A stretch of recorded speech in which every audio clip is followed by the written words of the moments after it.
بسم اللہ الرحمن الرحیم۔ تفسیر عثمانی سورۃ النمل پارٹ نمبر 2۔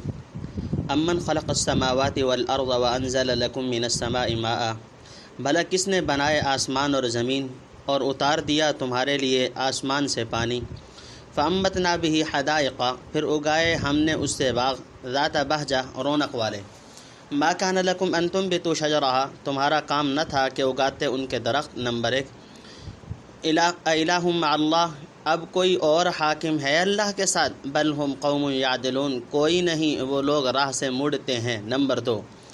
اجعل الارض قرارا وجعل خلالها انہارا وجعل لها رواسی وجعل بین البحرین حاجزا، بھلا کس نے بنایا زمین کو ٹھہرنے کے لائق۔ نمبر 3۔ اور بنائی اس کے بیچ میں ندیاں اور رکھے اس کے ٹھہرانے کو بوجھ۔ نمبر 4۔ اور رکھا یعنی رکھی دو دریاؤں میں پردہ یعنی آڑ۔ نمبر 5۔ الہ مع اللہ، اب کوئی اور حاکم ہے اللہ کے ساتھ؟ بل اکثرهم لا یعلمون، کوئی نہیں، بہتوں کو تو ان میں سمجھ نہیں۔ نمبر 6۔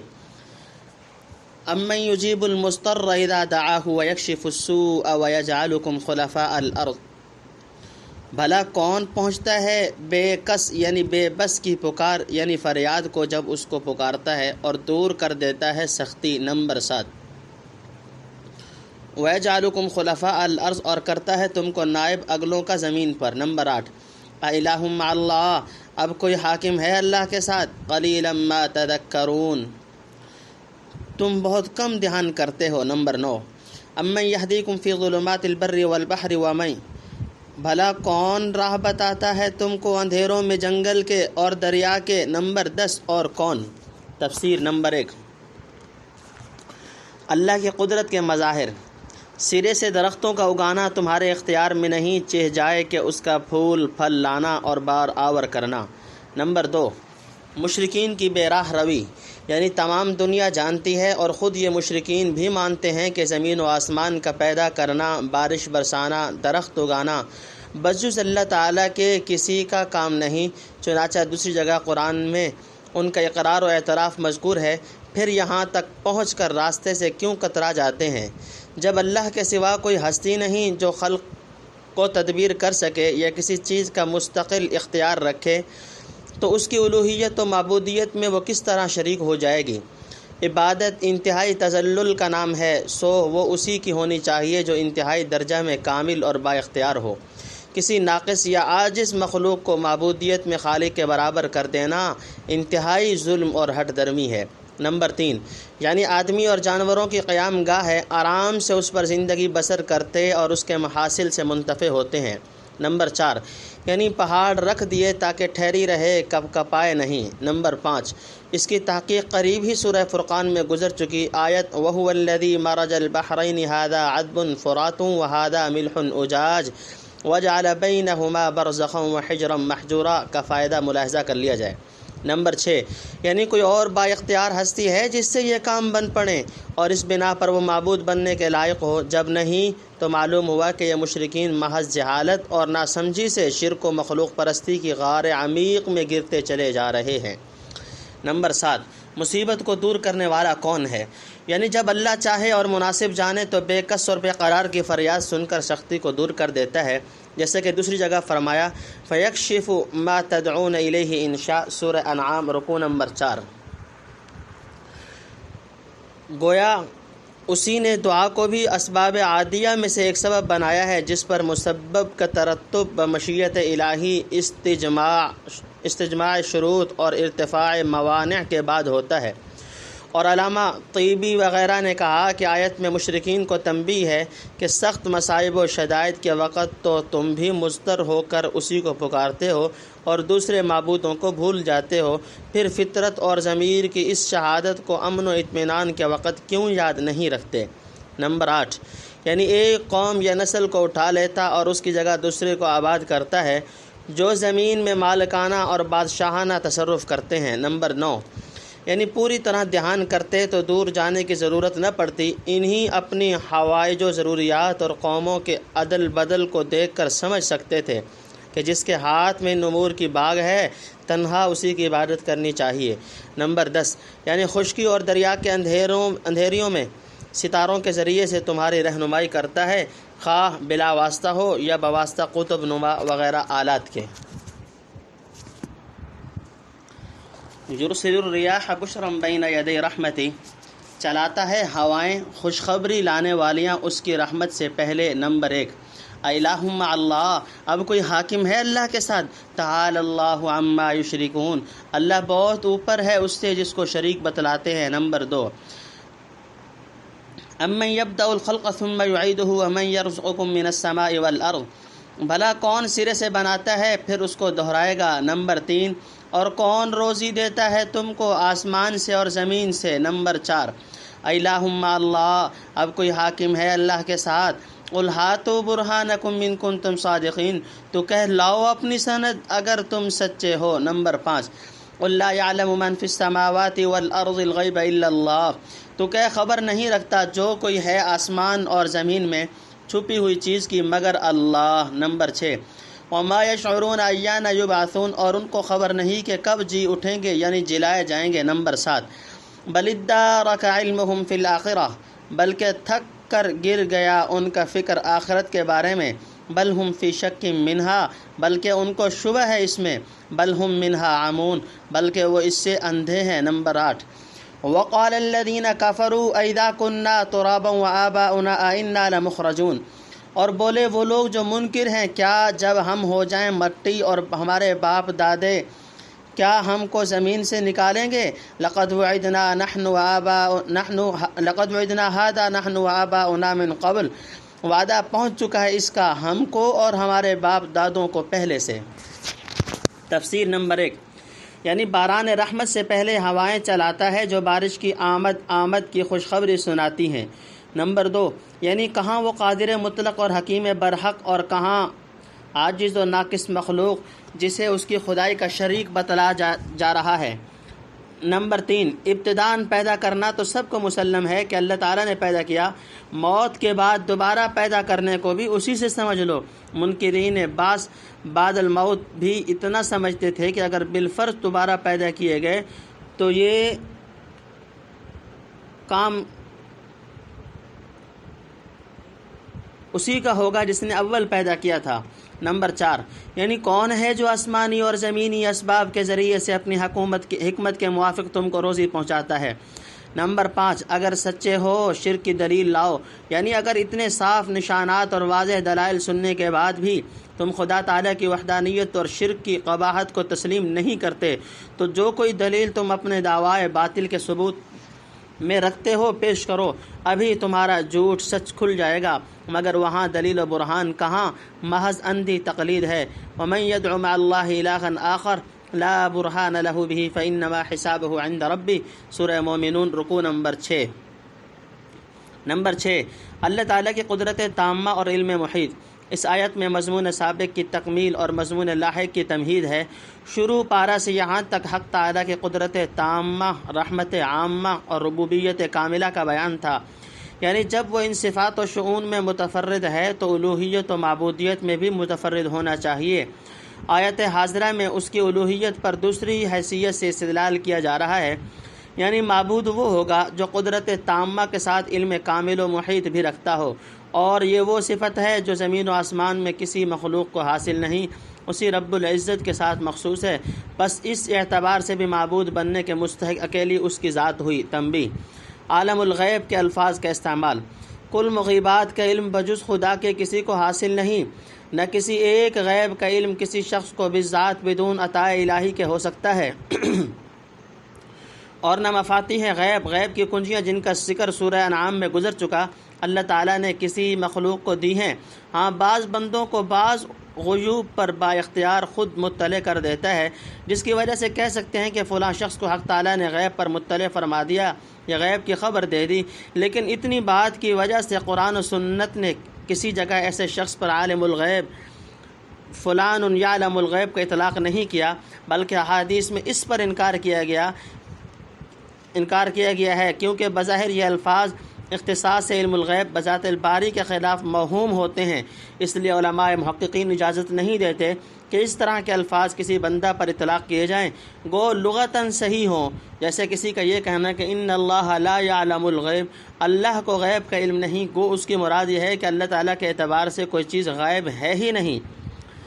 سخت ناروا اور سوء ادب ہے یا کسی کا حق سے موت اور فتنہ سے اولاد اور رحمت سے بارش مراد لے کر یہ الفاظ کہنا انی اکرہ الحق واحب الفتنۃ وافر من الرحمۃ، میں حق کو برا سمجھتا ہوں اور فتنہ کو محبوب رکھتا ہوں اور رحمت سے بھاگتا ہوں، سخت مکروہ اور قبیح ہے، حالانکہ باعتبار نیت و مراد کے قبیح نہ تھا۔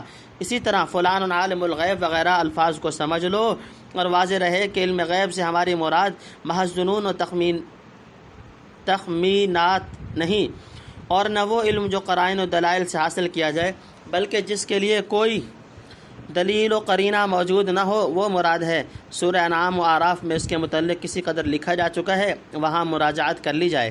نمبر 7، یعنی قیامت کب آئے گی جس کے بعد مردے دوبارہ زندہ کیے جائیں گے، اس کی خبر کسی کو نہیں، پہلے سے مبدا کا ذکر چلا آتا تھا، یہاں سے معاد کا شروع ہوا۔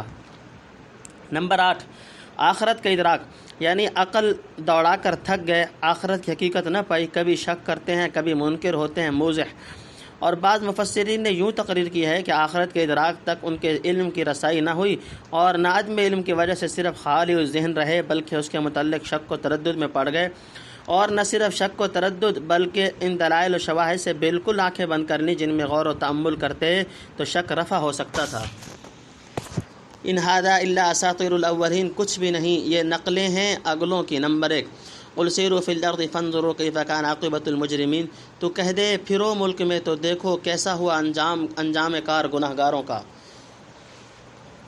نمبر 2، ولا تحزن علیہم ولا تکن فی ضیق مما یمکرون، اور غم نہ کر ان پر اور نہ خفا ہو ان کے فریب بنانے سے۔ نمبر 3، وَيَقُولُونَ مَتَىٰ هَٰذَا الْوَعْدُ إِن كُنتُمْ صَادِقِينَ، اور کہتے ہیں کب ہوگا یہ وعدہ اگر تم سچے ہو۔ نمبر 4، قُلْ عَسَىٰ أَن يَكُونَ رَضِفَ لَكُمْ بَعْضُ الَّذِي تَسْتَعْجِلُونَ، تو کہہ کیا بعید ہے جو تمہاری پیٹھ پر پہنچ چکی ہو بعض وہ چیز جس کی جلدی کر رہے ہو۔ نمبر 5، وَإِنَّ رَبَّكَ لَذُو فَضْلٍ عَلَى النَّاسِ وَلَٰكِنَّ أَكْثَرَهُمْ لَا يَشْكُرُونَ، اور تیرا رب تو فضل رکھتا ہے لوگوں پر، ان میں بہت لوگ شکر نہیں کرتے۔ نمبر 6، وَإِنَّ رَبَّكَ لَيَعْلَمُ مَا تُكِنُّ صُدُورُهُمْ وَمَا يُعْلِنُونَ، اور تیرا رب جانتا ہے جو چھپ رہا ہے ان کے سینوں میں اور جو کچھ کے ظاہر کرتے ہیں۔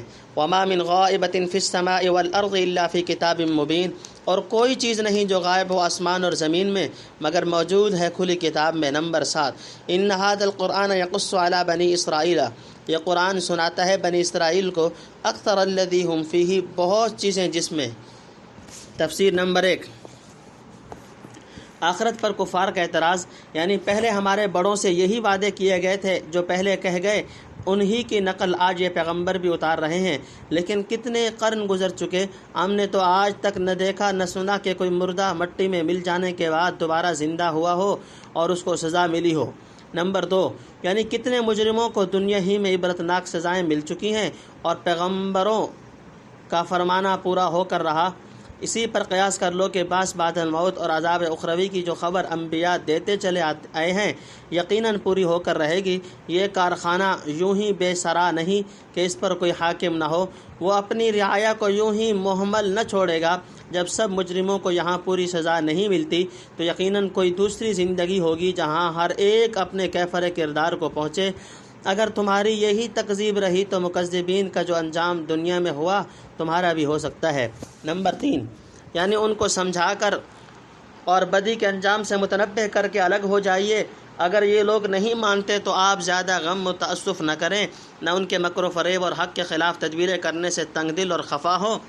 آپ اپنا فرض ادا کر چکے، اللہ تعالیٰ ایسے ضدی مجرموں سے خود نبٹ لے گا اور جس طرح پہلے مجرموں کو سزائیں دی گئی ہیں ان کو بھی دے گا۔ نمبر 4، یعنی آخر وہ قیامت کب آئے گی اور جس عذاب کی دھمکیاں دی جا رہی ہیں کب نازل ہوگا۔ نمبر 5، عذاب کا وعدہ قریب ہے، یعنی گھبراؤ نہیں، وعدہ پورا ہو کر رہے گا، اور کچھ بعید نہیں کہ وعدہ کا کچھ حصہ قریب ہی آ لگا ہو۔ چنانچہ زیادہ دن نہ گزرے کہ بدر میں سزا کی ایک قسط پہنچ گئی، رہی قیامت کبریٰ، سو اس کے بھی بعد آثار و علامات ظاہر ہونے شروع ہو گئے۔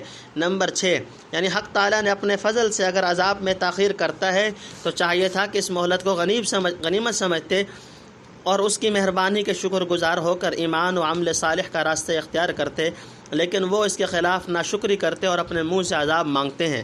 نمبر 7، ہر چیز اللہ کے پاس لکھی ہوئی ہے، یعنی تمہارے ظاہری و پوشیدہ اعمال، دلوں کے بھید، نیتیں، ارادے اور زمین و آسمان کے چھپے سے چھپے راز سب اللہ تعالیٰ کے علم میں حاضر اور اس کے دفتر میں درج ہیں۔ ہر بات اسی کے موافق اپنے اپنے وقت پر وقوع پذیر ہوگی۔ جلدی مچانے یا دیر لگانے سے کچھ حاصل نہیں۔ جو چیز علم الہی میں طے شدہ ہے جلد یا بدیر اپنے وقت پر آئے گی، اور ہر ایک کو اس کے عمل اور نیت و عزم کے موافق پھل مل کر رہے گا۔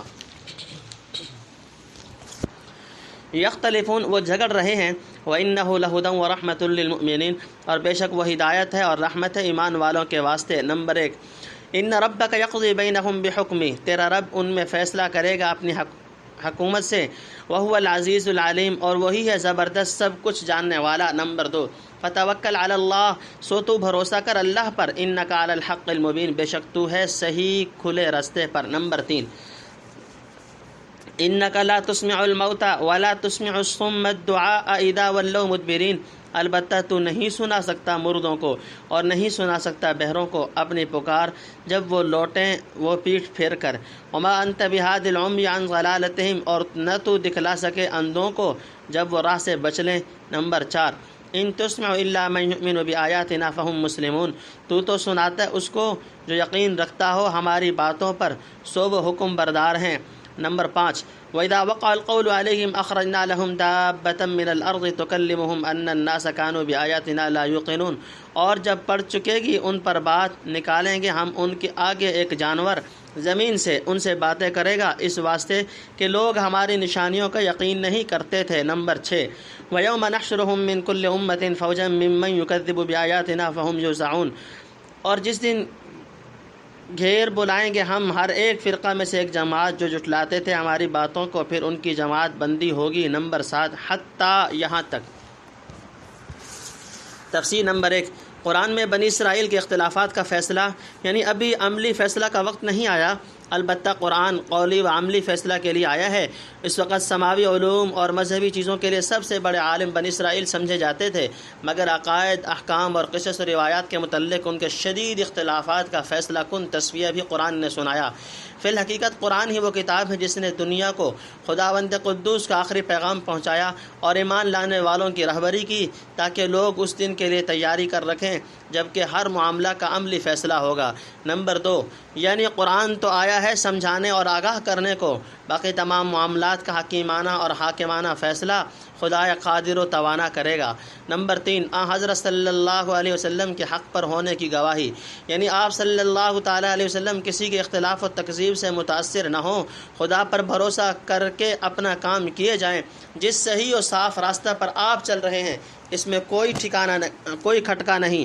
آدمی جب صحیح راستہ پر ہو اور خدائے واحد پر بھروسہ رکھے پھر کیا غم ہے۔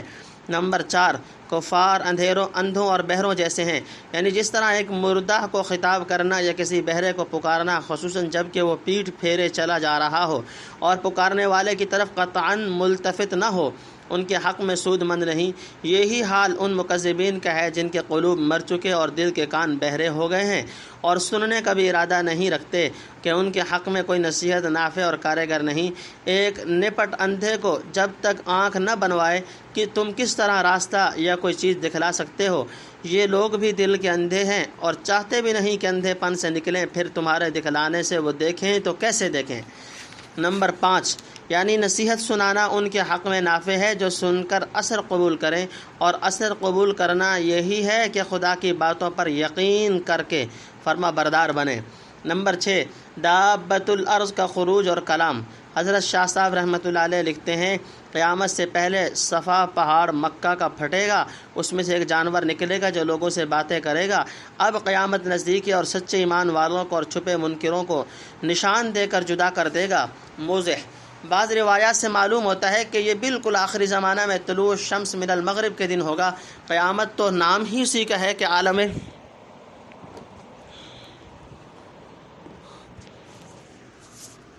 عالم کا سب موجودہ نظام درہم برہم کر دیا جائے، لہٰذا اس قسم کے خوارق پر کچھ تعجب نہیں کرنا چاہیے جو قیامت کی علامات قریبہ اور اس کے پیش خیمہ کے طور پر ظاہر کی جائیں گی۔ شاید دابۃ الارض کے ذریعے سے یہ دکھلانا ہو کہ جس چیز کو تم پیغمبروں کے کہنے سے نہ مانے تھے، آج وہ ایک جانور کی زبانی ماننی پڑ رہی ہے، مگر اس وقت کا ماننا نافع نہیں، صرف مکذبین کی تجہیل و تحمیق مقصود ہے، ماننے کا جو وقت تھا گزر گیا۔ تنبیہ: دابۃ الارض کے متعلق بہت سے رتب و یابس اقوال و روایات تفاسیر میں درج کی گئی ہیں، مگر معتبر روایات سے تقریباً اتنا ہی ثابت ہے جو حضرت شاہ صاحب رحمۃ اللہ علیہ نے لکھا ہے، واللہ عالم۔ نمبر 7، حشر میں مکذبین کے جتھے، ہر گناہ والوں کے جتھے اور جماعتیں الگ الگ ہوں گی۔ تنبیہ: عموماً مفسرین نے فہم یوزعون کے معنی روکنے کے لیے ہیں، یعنی ہر امت کے مکذبین کو محشر کی طرف لے چلیں گے اور وہ اتنی کثرت سے ہوں گے کہ پیچھے چلنے والوں کو آگے بڑھنے سے روکا جائے گا، جیسے انبوہ کثیر میں انتظام قائم رکھنے کے لیے کیا جاتا ہے۔ اذا جاءوا قال كذبتم بآياتي ولم تحيطوا بها علما ام ماذا كنتم تعملون، جب حاضر ہو جائیں فرمائے گا کیوں جھٹلایا تم نے میری باتوں کو، اور نہ آ چکی تھی تمہاری سمجھ میں، یا بولو کہ کیا کرتے تھے۔ نمبر 1، ووقع القول عليهم بما ظلموا فهم لا ينطقون، اور پڑ چکی ان پر بات اس واسطے کہ انہوں نے شرارت کی تھی، اب یعنی وہ کچھ نہیں بول سکتے۔ نمبر 2، الم یروا انا جعلنا اللیل لیسکنوا فیہ والنہار مبصرا، کیا نہیں دیکھتے کہ ہم نے بنائی رات کہ اس میں چین حاصل کریں اور دن بنایا دیکھنے کو۔ ان فی ذلک لآیات لقوم یؤمنون، البتہ اس میں نشانیاں ہیں ان لوگوں کے لیے جو یقین کرتے ہیں۔ نمبر 3، ویوم ینفخ فی الصور، اور جس دن پھونکی جائے گی سور۔ نمبر 4، ففزع من فی السماوات ومن فی الارض الا من شاء اللہ، تو گھبرا جائے جو کوئی ہے آسمان میں اور جو کوئی ہے زمین میں مگر جس کو اللہ چاہے۔ نمبر 5، وکل اتوہ داخرین، اور سب چلے آئیں اس کے آگے عاجزی سے۔ نمبر 6، وَتَرَى الْجِبَالَ تَحْسَبُهَا جَامِدَةً وَهِيَ تَمُرُّ مَرَّ السَّحَابِ، اور تو دیکھے پہاڑوں کو سمجھے کہ وہ جم رہے ہیں اور وہ چلیں گے جیسے چلے بادل۔ نمبر 7، صنع اللہ الذی اتقن کل شیء، کاریگری اللہ کی جس نے سادھا یعنی درست کیا ہے ہر چیز کو۔ نمبر 8، انہ خبیر بما تفعلون، اس کو خبر ہے جو کچھ تم کرتے ہو۔ نمبر 9، من جاء بالحسنۃ، جو کوئی لے کر آیا بھلائی۔ تفسیر نمبر 1، یعنی مکذبین سے حق تعالیٰ کی باز پرس، یعنی پوری طرح سمجھنے اور تمام اطراف و جوانب پر نظر ڈالنے کی کوشش بھی نہ کی، پہلے ہی جھٹلانا شروع کر دیا۔ یا بولو یہ نہیں تو اور کیا کرتے تھے، یعنی اس کے سوا تمہارا کام ہی کیا تھا، اور ممکن ہے کہ یہ مطلب ہو کہ بے سوچے سمجھے تکذیب ہی کی تھی۔ یا بولو اس کے سوا اور بھی کچھ گناہ سمیٹے تھے۔ نمبر 2، یعنی ان کی شرارتوں کا یقینی ثبوت ہو چکا اور خدا کی حجت تمام ہو چکی، اب آگے وہ کیا بول سکتے ہیں۔ باقی بعض آیات میں جو ان کا عذر پیش کرنا مذکور ہے وہ شاید اس سے پہلے ہو چکے گا۔ بہرحال نفی و اس بات کو اختلاف مواطن پر حمل کیا جائے۔ نمبر 3، دن اور رات میں اللہ کی نشانیاں، یعنی کیسے کھلے کھلے نشان اللہ تعالیٰ نے دنیا میں دکھلائے، پر ذرا بھی غور نہ کیا۔ ایک رات دن کو روزانہ عدل بدل ہی میں غور کر لیتے تو اللہ تعالیٰ کی توحید، پیغمبروں کی ضرورت اور باس بعد الموت سب کچھ سمجھ سکتے تھے۔ آخر وہ کون ہستی ہے جو ایسے مضبوط و محکم انتظام کے ساتھ برابر دن کے بعد رات اور رات کے بعد دن کو نمودار کرتی ہے، اور جس نے ہمارے ظاہری بصارت کے لیے شب کی تاریکی کے بعد دن کا اجالا کیا، کیا وہ ہماری باطنی بصیرت کے لیے اوہام و احوا کی تاریکیوں میں معرفت و ہدایت کی روشنی نہ بھیجتا؟ پھر رات کیا ہے؟ نیند کا وقت ہے جسے ہم موت کا ایک نمونہ قرار دے سکتے ہیں۔ اس کے بعد وہ دن آیا، پھر آنکھیں کھول کر ادھر ادھر پھرنے لگے۔ اسی طرح اگر حق تعالی ہم پر موت طاری کرے اور موت کے بعد دوبارہ زندہ کر کے اٹھا لے تو اس میں کیا استحالہ ہے؟ غرض یقین کرنے والوں کے لیے اسی ایک نشان میں تمام ضروری چیزوں کا حل موجود ہے۔ نمبر 4، سور پھونکنے والا فرشتہ اسرافیل ہے جو حکم الہی کے انتظار میں سور لیے تیار کھڑا ہے۔ نمبر 5، بعض روایات میں الا من شاء اللہ جبرائیل، میکائیل، اسرافیل اور ملک الموت ہیں، اور بعض نے شہداء کو اس کا مصداق قرار دیا ہے، واللہ عالم۔ نمبر 6، نفخ سور کتنی بار ہوگا؟ حضرت شاہ صاحب رحمۃ اللہ علیہ لکھتے ہیں کہ ایک بار سور پھونکے گا جس سے خلق مر جائے گی، دوسری پھونکے گا تو جی اٹھیں گے، اس کے بعد پھونکے گا تو گھبرا جائیں گے، پھر پھونکے گا تو بے ہوش ہو جائیں گے، اور پھونکے گا تو ہوشیار ہو جائیں گے۔ سور پھونکنا کئی بار ہے، موضح القرآن، اور بہت سے علماء صرف 2 نفخے مانتے ہیں، یعنی کل 2 مرتبہ پھونکے گا۔ سب احوال کو انہی 2 میں درج کرتے ہیں، واللہ عالم۔ نمبر 7، پہاڑ روئی کے گالے کی طرح اڑیں گے، یعنی جن بڑے بڑے پہاڑوں کو تم اس وقت دیکھ کر خیال کرتے ہو کہ ہمیشہ کے لیے زمین میں جمے ہوئے ہیں، کبھی اپنی جگہ سے جنبش نہ کھا سکیں گے، قیامت کے دن یہ روئی کے گالوں کی طرح فضا میں اڑتے پھریں گے اور بادل کی طرح تیز رفتار ہوں گے۔ وبست الجبال بسا فکانت هباء منبثا، سورہ واقعہ رکوع۔ وتكون الجبال كالعهن المنفوش، سورہ قارعہ رکوع۔ فقل ينسفها ربی نسفا، سورہ طٰہٰ رکوع نمبر 6۔ تنبیہ: آیت ھذا کو زمین کی حرکت و سکون کے مسئلہ سے کچھ علاقہ نہیں، جیسا کہ بعض متنورین نے سمجھا ہے۔ نمبر 8، یعنی جس نے ہر چیز کو نہایت حکمت سے درست کیا ہے، اسی نے آج پہاڑوں کو ایسا بھاری اور مضبوط بنایا ہے، اور وہی ان کو ایک دن ریزہ ریزہ کر کے اڑا دے گا، اور وہ اڑانا محض تباہ کرنے کی غرض سے نہ ہوگا، بلکہ عالم کو توڑ پھوڑ کر اس درجہ پر پہنچانا ہوگا جہاں پہنچانے کے لیے ہی اسے پیدا کیا ہے۔ تو یہ سب اسی صانع حقیقی کی کاریگری ہوئی جس کا کوئی تصرف حکمت سے خالی نہیں۔ نمبر 9، اعمال کی خبر، یعنی اس توڑ پھوڑ اور انقلاب عظیم کے بعد بندوں کا حساب کتاب ہوگا، اور چونکہ حق تعالی بندوں کے ذرہ ذرہ عمل سے خبردار ہے، تو ہر ایک کو ٹھیک اس کے عمل کے موافق جزا و سزا دی جائے گی، نہ ظلم ہوگا نہ حق تلفی ہوگی، آگے اسی کی قدر تفصیل ہے۔ فَلَهُ خَيْرٌ مِّنْهَا، تو اس کو ملے گی اس سے بہتر۔ نمبر 1، وَهُم مِّن فَزْعٍ يَوْمَئِذٍ آمِنُونَ، اور ان کو گھبراہٹ سے اس دن میں امن ہے۔ نمبر 2، وَمَنْ جَاءَ بِالسَّيِّئَةِ فَكُبَّتْ وُجُوهُهُمْ فِي النَّارِ، اور جو کوئی لے کر آیا برائی سو اوندھے ڈالیں ان کے منہ آگ میں۔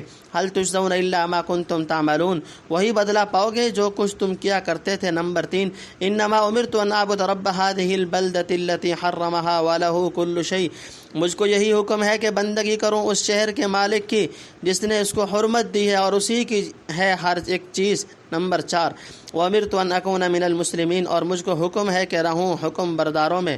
نمبر 5، وَأَنْ أَتْلُوَ الْقُرْآنَ، اور یہ کہ سنا دوں قرآن۔ نمبر 6، فَمَنِ اهْتَدَىٰ فَإِنَّمَا يَهْتَدِي لِنَفْسِهِ، پھر جو کوئی راہ پر آیا سو راہ پر آئے گا اپنے ہی بھلے کو۔ وَمَنْ ضَلَّ فَقُلْ إِنَّمَا أَنَا مِنَ الْمُنذِرِينَ، اور جو کوئی بہکا رہا تو کہہ دے کہ میں تو یہی ہوں ڈر سنا دینے والا۔ نمبر 7، وَقُلِ الْحَمْدُ لِلَّهِ، اور کہہ تعریف ہے سب اللہ کو۔ نمبر 8، سَيُرِيكُمْ آيَاتِهِ فَتَعْرِفُونَهَا، آگے دکھائے گا تم کو اپنے نمونے یعنی اپنی نشانیاں تو ان کو پہچان لوگے۔ نمبر 9، وَمَا رَبُّكَ بِغَافِلٍ عَمَّا تَعْمَلُونَ، اور تیرا رب بے خبر نہیں ان کاموں سے جو تم کرتے ہو۔ نمبر 10، تفسیر۔ نمبر 1، نیکی کرنے والوں کا بدلہ، یعنی ایک نیکی کا بدلہ کم از کم 10 نیکیوں کے حساب سے دیا جائے گا جو کبھی ختم ہونے والا نہیں۔ نمبر 2، یعنی بڑی گھبراہٹ سے، کما قال تعالی لا يحزنهم الفزع الاکبر، سورہ انبیاء رکوع نمبر 7۔ اگر کم درجہ کی گھبراہٹ ہو تو اس آیت کے منافی نہیں۔ نمبر 3، یعنی اللہ تعالیٰ کی طرف سے کچھ زیادتی نہیں، جو کرنا سو بھرنا، خود کردہ راچہ علاج۔ نمبر 4، شہر سے مراد ہے مکہ معظمہ جسے خدا تعالیٰ نے معظم و محترم بنایا، اسی تخصیص و تشریف کی بنا پر رب کی اضافت اس کی طرف کی گئی، ورنہ یوں ہر چیز کا رب اور مالک وہی ہے۔ نمبر 5، یعنی ان لوگوں میں رہوں جو حق تعالیٰ کی کامل فرما برداری کرنے والے اور اپنے کو ہمہ اس کے سپرد کر دینے والے ہیں۔ نمبر 6، یعنی بذات خود اللہ کی بندگی اور فرما برداری کرتا رہوں اور دوسروں کو قرآن سنا کر اللہ کا راستہ بتلاتا رہوں۔ نمبر 7، یعنی میں نصیحت کر کے فارغ و ذمہ ہو چکا، نہ سمجھو تو تمہارا ہی نقصان ہے۔ نمبر 8، یعنی اللہ کا ہزاروں ہزار شکر جس نے مجھ کو ہادی و مہتدی بنایا۔ فی الحقیقت تعریف کے لائق اسی کی ذات ہے جس کو خوبی یا کمال ملا وہیں سے ملا۔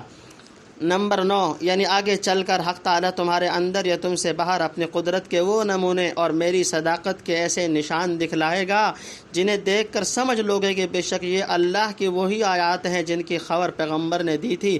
باقی اس وقت کا سمجھنا تم کو نافع ہو یا نہ ہو یہ جداگانہ چیز ہے۔ علامات قیامت وغیرہ سب اس کے تحت میں آ گئیں۔ نمبر 10 یعنی جو عمل اور معاملہ تم کرتے ہو سب اس کی نظر میں ہے، اسی کے موافق آخر کار بدلہ ملے گا۔